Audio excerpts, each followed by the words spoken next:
मित्रांनो, घरात नेहमी पैशाची कमी राहत असेल तर ही वस्तू घरात आणून ठेवा.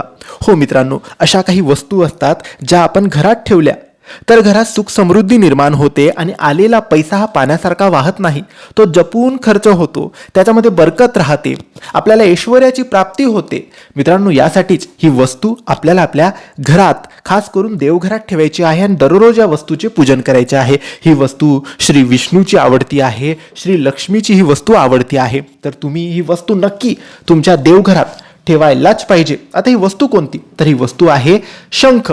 तोही दक्षिणावर्ती शंख तुम्हाला आणायचा आहे. दक्षिणावर्ती शंख आणायचा, त्याच्या आधी अभिषेक करायचा आणि तो देवघरात ठेवायचा. तुमच्या घरात शंख असेल आणि दक्षिणावर्ती असेल तर तोच राहू द्यायचा, त्याची पूजा करायची. पण दक्षिणावर्ती नसेल तर त्या शंखाचे विसर्जन करा आणि दक्षिणावर्ती शंख आणून तुमच्या देवघरात तुम्ही ठेवायचा आहे.